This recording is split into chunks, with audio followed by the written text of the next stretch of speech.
Welcome to the Business Technology Podcast, where we simplify tech for business owners who don't have time to waste. I'm Scott. And I'm Alec. Every week, we break down practical tools, smart strategies, and real-world stories that help your business work better. Let's dive into today's episode. Hey, everyone. Welcome to the Technology Business Podcast. I'm Scott, and I'm here with my co-host, Alec, and we run a technology company called ITS. We're diving into how business owners can use technology without getting overwhelmed by jargon. Yeah, the goal is just to make sure that these takeaways are beneficial for you each week. You guys have something applicable that you can use and you can actually give to your staff. And we're going to keep it short. That's right. We're going to cover everything from cybersecurity to software tools, sharing real stories and tips that apply whether you're running a 5-person company or a 150-person company. Now, to get things started, why are we here today, Scott? Why are we starting this podcast? We're starting this podcast because we feel like we have all this information bottled up in our head. We work specifically in IT and cybersecurity, and we deal with a lot of incidents that seem to be recurring. And hopefully we can educate business owners on what is happening and what these are so that it doesn't happen to them.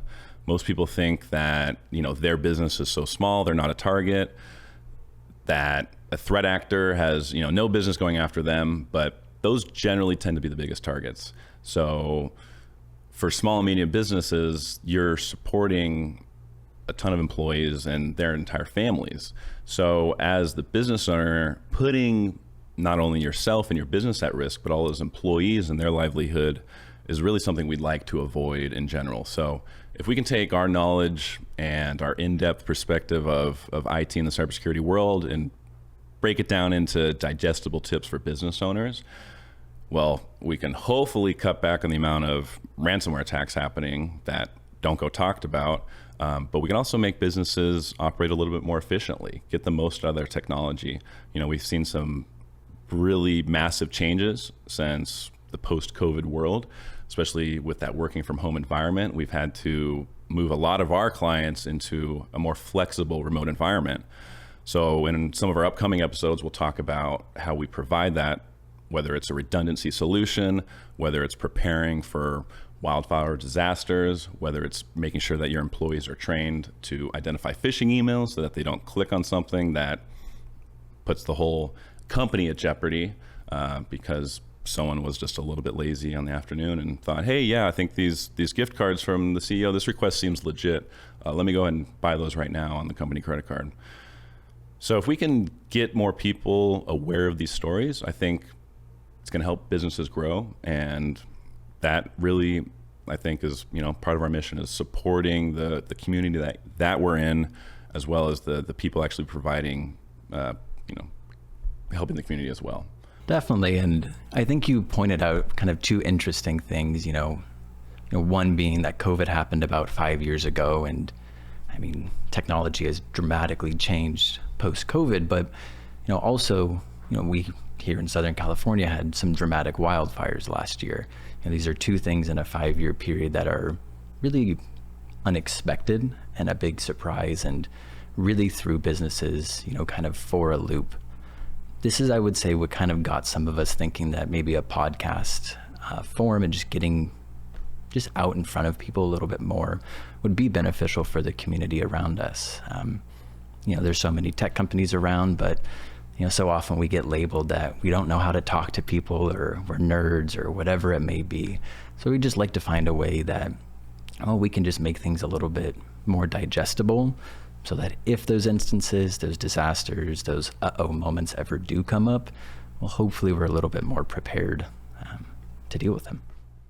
Yeah, absolutely. A lot of businesses want to take the proactive approach and think about their IT ahead of time so that they have those solutions in place. And there's a lot of business owners that don't think IT or cybersecurity is important.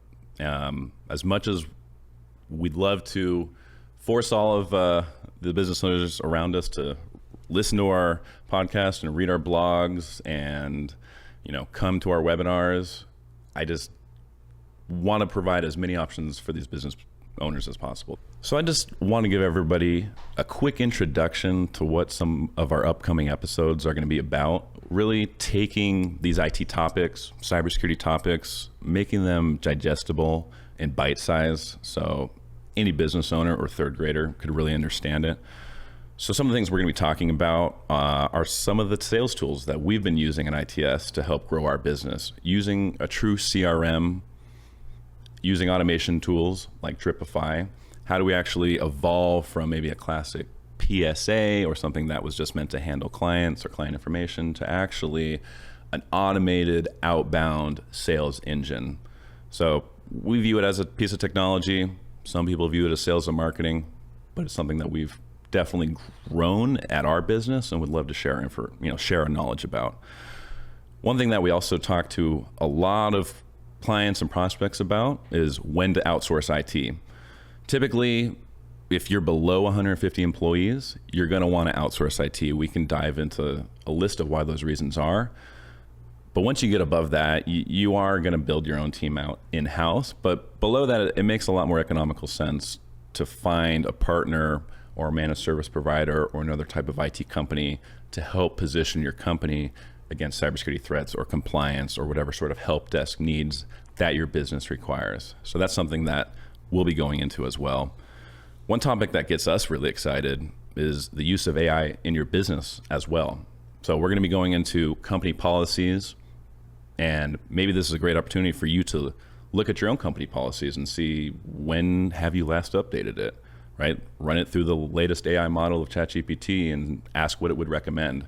Because right now you may have some employees taking your company database or secure information and plugging into ChatGPT right now or Gemini or any of the AI tools to do some work. And are they allowed to do that? Are they not? Do you understand the risks of putting that data out there? That's something that we want business owners to definitely understand so that they can make a better decision about company policies in their business. So one thing we'll also talk about is a couple of real life cybersecurity incidents. Again, people don't think it's going to happen to them because they're so small. Why them? Or they don't often hear about it because it's not really like a very fun or sexy topic to talk about. It doesn't catch headlines. It's not in the news. Oh, this manufacturer, got hit by a ransomware for $40,000. Like, okay, no big deal. It often is an embarrassing situation. You don't want your customers to know. You don't want your shareholders to know. You don't want really anybody in the community to know that, hey, your company just leaked all of this private information about customers or addresses or whatever it might be.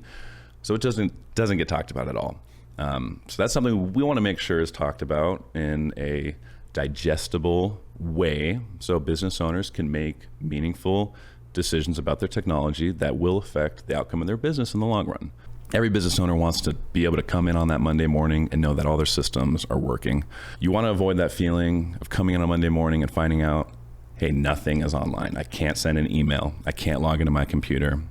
We've gone through some of these with our clients and our prospects, and it's a horrible feeling. So if you can set your business up with a way to protect against that, using a couple different failover options, different solutions, having redundancy in place, that peace of mind could really put you in a better position to have growth in your business. Some of the topics that we'll be going into specifically affect California nonprofits. So most nonprofits rely on technology, whether it's internet, phones, computers, and they may not know that there's a lot of discounts out there available to nonprofits to regain some of these savings. So they may be able to spend those budget on getting better staff or better outreach or better tools for their customers, but they don't even know that it exists. We have gone through, as one of the 70 some odd companies in California, ITS is eligible to provide this California Teleconnect Fund. And at a quick high level, it's a 50% discount on your internet.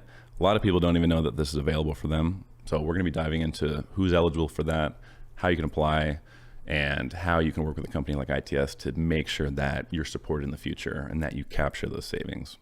So that's important for us. We work with a ton of nonprofits, and it's kind of part of our sort of mission statement and our charity to the community to not only educate them about these cybersecurity incidents and making sure their business is prepared, because if businesses went down from ransomware attacks, that really just kind of affects all of us in general. So it's part of our mission and our outreach. We not only work with and partner with a lot of nonprofits, but our goal is to educate them and businesses in general so it just doesn't happen.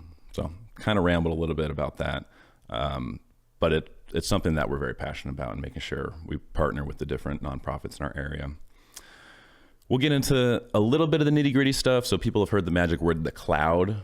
So what is the cloud? Can you actually back up the cloud? A cloud above the cloud. I don't really know if that is something that most business owners fully understand. And I don't think anybody's read the fine print on Microsoft's website or Google's website. So they don't actually save your data in case they get a ransomware attack.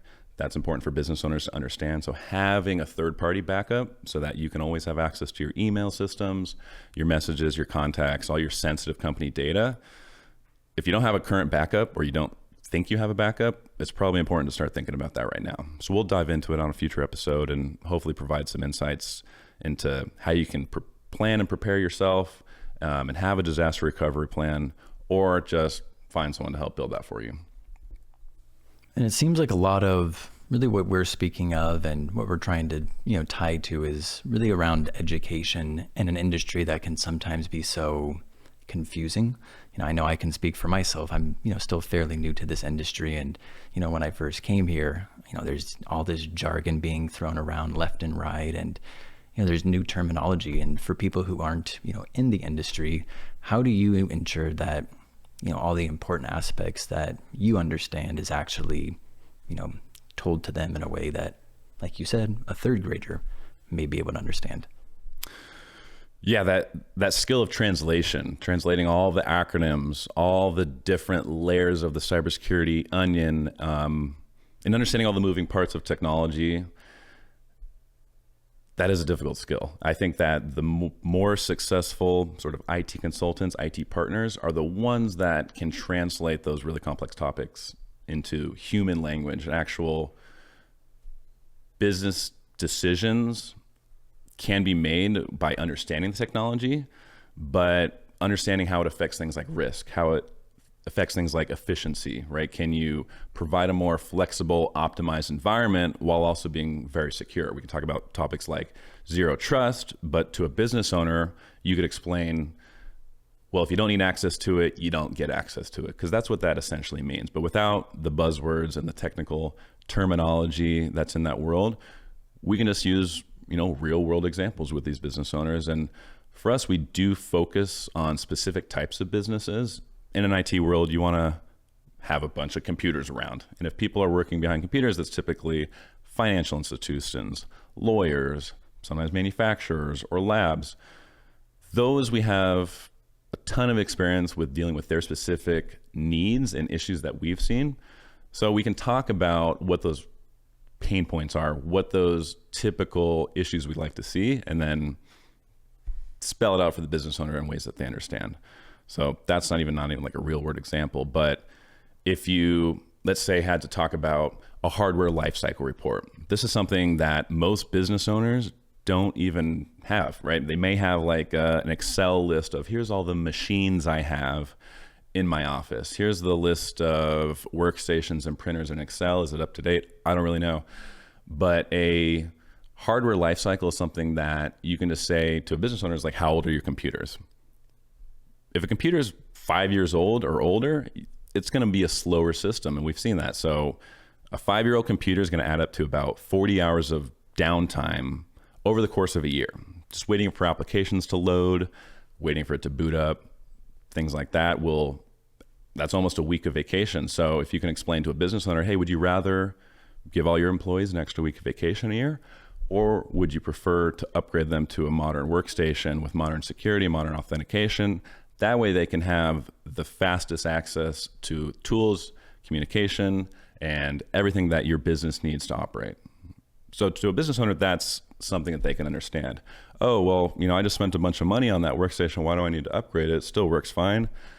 They may not understand it that way, but when you say, hey, week of vacation versus new computer, you can just look at it that way.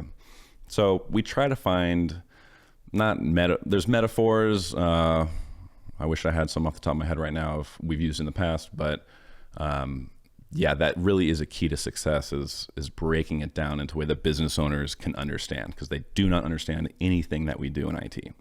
And that's what's so surprising, I would say, is, so many of these smaller businesses who are, between that company or that employee size of, let's say that 10 to 100 or 150, like you mentioned earlier, they kind of scramble their support. I've noticed so often that, they'll have one person supporting, their phone systems per se, another one supporting internet.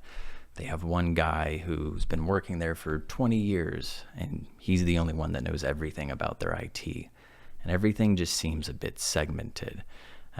It just seems like, again, for some people, I rambled a little bit there, but it seems like in certain situations where people don't necessarily know the industry at hand, and they don't necessarily know what's best for them, they tend to just grab the big item, the nationwide person that everybody recognizes and knows. I mean, what would be, I guess, the benefit or the difference of having somebody who can just offer all of that to a local organization? That's great. There's a few things to unpack. One thing you talked about definitely was fractionalized IT. So just like having a list of your current workstations and hardware is important, it's almost like keeping a list of your current vendors. Do you have someone who manages your network? Do you have someone that manages your internet? Do you have a different phone provider who's managing your computers and backups? You may not actually be able to keep track of all those. And we know a lot of the listeners today put on a lot of hats. Business owners aren't just focused on one thing. They're focused on every little part of their business. So sometimes it's impossible to keep track of those little things like, hey, which vendor am I using for this? So this is one way you could justify, hey, I do need to work with an IT provider or someone who can help me take a holistic approach to my technology vendors. And if we can put it all on one roof, we can eliminate things like finger pointing. Oh, is the internet company? Oh, is the phone company? Your IT team is fighting with XYZ vendor because they don't necessarily control that pipeline. That can eliminate, or that can lead to a lot of downtime essentially, because no one's able to track down the problem. So you brought up one reason businesses are choosing to partner with companies like ITS essentially is to help make sense of all that. And essentially that's what we're also trying to do here is help people make sense of it, whether or not they do or do not want to work with a provider like us. That seems like it's going to be the most helpful for people, is understanding that. And it seems like a lot of it around education is also teaching people, what you mentioned earlier, what an MSP or a managed service provider is. Entering into this industry, I can admit in past jobs, I've had support from, outside IT teams, but as an employee, we weren't necessarily aware that that's, what that job's role was. We just knew, oh, you submit a ticket here. So in an industry where, you support so many businesses, but the businesses don't necessarily know who or what we are, I mean, how do you kind of, I guess, get over that hurdle sometimes and educate people on just even what we do? Yeah, that is one of the biggest problems we actually face at ITS, and this was one of the reasons we wanted to get on a platform so we can talk about this. Most of the prospects we talk to, business owners in our area, either fall into one of two buckets. They have no idea what a managed service provider does. They had no idea how to get support for their computers. If something breaks, they go to Geek Squad and get it repaired. If something breaks, they just buy a new computer and set it up, and maybe someone has the email password and hopefully it's secured with multi-factor authentication, and they have no interest in really understanding what a managed service provider does or how it's going to help their business. It's really, really hard to educate the people that fall into that bucket. The second bucket are the businesses that actually found out what a managed service provider is on their own because they needed to get better compliance, or they needed to have support with their network or their computers. And they found, hey, a company that does outsourced help desk support may be able to help me with my printers or ensuring that I meet these compliance requirements. And, oh, that's a managed service provider. An MSP is an acronym for that. So they kind of stumble upon it in their own way. And if we're talking to that type of prospect, it's potentially because their one-man managed service provider or IT person or past relationship with whatever type of technology vendor just isn't working out. So those are often the new clients that we're working with, are someone who wasn't really providing, working towards the needs or actually providing a solution that the client needed. We can go into a list of the different pain points that we've heard, but essentially the second bucket already knows what managed service provider is. So we're not going to be able to educate too much, but if we can just talk about it and people will realize on their own that, hey, maybe I shouldn't be making all these decisions about IT. Maybe I should find someone who is solely focused on that, and that they're looking out for the best interest of my company. And then I can focus on, as the business owner, metaphorically, on setting up my business for success, focusing on what our business does well, whether it's manufacturing, being the best lawyer, being the best, accountant, whatever it is, and not worrying about IT. So I really, really am a true advocate of specialization, right? People shouldn't be putting on so many different hats. If people can be focused on what they do best, and if ITS does the best IT and cybersecurity and help desk support for your business, well, then you should almost have no downtime. And if all your machines are working and your team is able to communicate and collaborate on the different challenges and projects you're working on, that's all you can really ask for, because you just want to go out and focus on that. You don't want to have downtime. You don't even really want to call your IT person or managed service provider. They should be setting you up for success, so you have redundancy, so you have backup plans, so that your systems are always working as fast as possible, so that you can meet the needs of your business.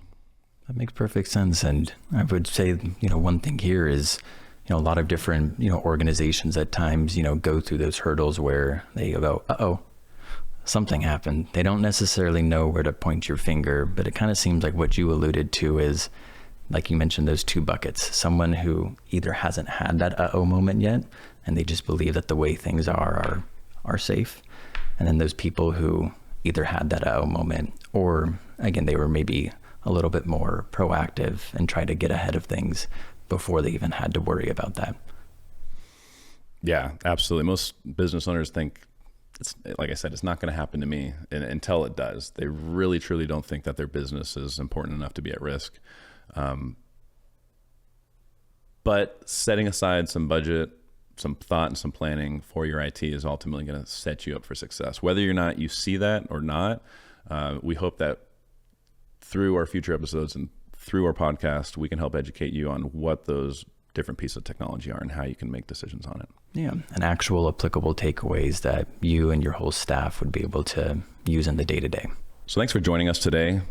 Now that you've listened to a little bit of what we have to talk about in the future, we hope that you can join us on a future episode of the Business Technology Podcast. Our goal is simple: help business leaders achieve meaningful business outcomes through technology, less risk, greater efficiency, and less downtime. So that's it for today's episode of the Business Technology Podcast. Our goal is simple: to be your go-to resource for all things business technology. If you have any questions, leave them in the comments. You can also find us on Apple Podcasts, Spotify, and YouTube.